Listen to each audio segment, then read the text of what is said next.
Hello, everybody. Happy Thursday. Hope you guys are all doing super well and excited that the weekend is almost here. We have been talking about burns, I believe, yes, on Instagram and on Facebook.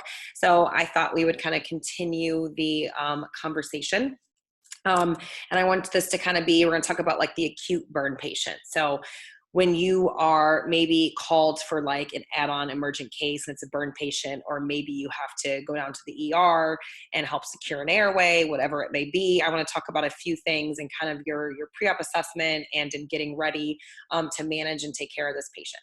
All right, so let's go ahead and dive on in. So obviously, whenever you get called to do anything emergent or to go see somebody, it's always going to be your ABCs. So let's go over things you need to think about when you have a burn patient.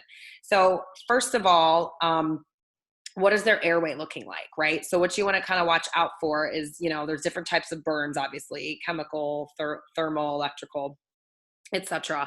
But you want to have the fiber optic available. You want to get them on humidified oxygen to kind of help, because obviously they're super, super dry. You want them on 100% oxygen. You want to look out for things like airway obstruction. They're at risk for pulmonary edema, and really pay attention. Like, is their face burned? Is their neck burned? How does their voice sound? Are they able to swallow? Are they having difficulty doing that? Because sometimes they might seem okay, but they're going to keep swelling, and we're going to have to kind of fluid resuscitate them, which we're going to talk about. So you might want to secure that airway super early on. And usually the best way to do that is doing like fiber optic and doing it awake, using maybe a little bit of Versed or ketamine would be great, and maybe even some Precedex or something like that. And then is their chest wall burned? Because as far as ventilating them after you get them tubed, you're going to have, if they've got any burn to the chest, you might have a low FRC, and their lung and their chest wall compliance is going to be dropped as well. Okay, so those are all the things I want you guys to think about, kind of with airway stuff. Same thing with breathing, kind of goes all and of the same. Now, excuse me, fluid resuscitation is key with these patients, okay? I posted on Instagram Parkland's formula, where you calculate the total body surface area that's burned. It's like the rule of nines. And then you calculate your fluid requirements from there. But you don't want them to have too little, and you don't want them to have too much, because what happens if they have too much? Pleural effusions, pulmonary edema, abdominal compartment syndrome, organ dysfunction, right? So fluid resuscitation is crucial with them. So you want to watch for, are they normotensive? What is their blood pressure, right? What's their urine output? You want to shoot for 1 to 2 mils per kg an hour of urine. You're going to be watching their I's and O's like crazy. And then is their lactate less than 2? Okay. So all the keys, you want to be really paying super, super close attention to fluid resuscitation.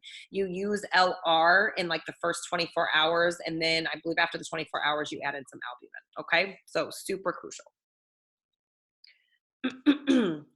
Now, all the things. So now you're getting ready. So obviously you've seen the patient, we're looking at the airway, we're getting fluid started, we're thinking about kind of our intra-op plan to bring them in.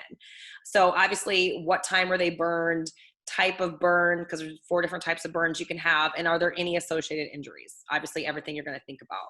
Now, EKG, depending on how badly they're burned, you might have to actually staple or sew the EKGs of their skin. You may or may not be able to get a blood pressure cuff on, once again, depending on the burn. You might have to try to put an A-line in just to get pressures. And pulse ox, you might have to do nose, ear, tongue, cheek, somewhere else, as far as trying to get a pulse ox reading. You want to get 2 large bores peripherals in. Depending on that, you might have to put a central line in, or cordis or something like that. But you definitely want to, there's nothing wrong with getting some 18 and a 16 in. So you can give fluid resuscitation and potentially blood. You're going to be looking at their ABGs, get a set of lights. Their H&H, they tend to actually be anemic because the inflammatory process that their body's going to be undergoing destroys red blood cells.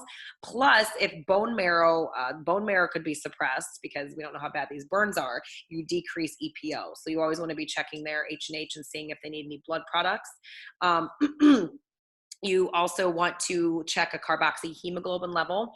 Signs to look out for, because obviously carbon monoxide could be a thing with them, right? So what happens? Carbon monoxide poisoning, you go into a metabolic acidosis. Your tissues cannot extract oxygen, right? You get a left shift of your oxy-hemoglobin curve, and you won't be able to detect this from a pulse ox. So that's again why we always keep them on 100% oxygen, because that's the treatment. And some of the symptoms of that could be headache, nausea, confusion, decreased respirations, and then obviously coma. So all those things you want to be thinking about. You can't do a skin temp, so either esophageal or bladder temps, which you get, surgery, everything underway. And I didn't put this up here, but you want to keep these patients warm, right? They are at such risk of hypothermia, and that is no good. So fluid warmers, bear huggers, insulated plastic, like cover them, low gas flows, and you can even use like an HME, because as I said earlier, it's important to kind of humidify the circuit and the oxygen getting to them. Okay. So this was kind of all the things in hopefully about 5 minutes about burns acutely. Go to Facebook if you want to learn more. I put a couple more things up there as well. And I hope this was helpful for you guys. All right. So I will see you guys very soon with more fun stuff. Have a great and happy Thursday.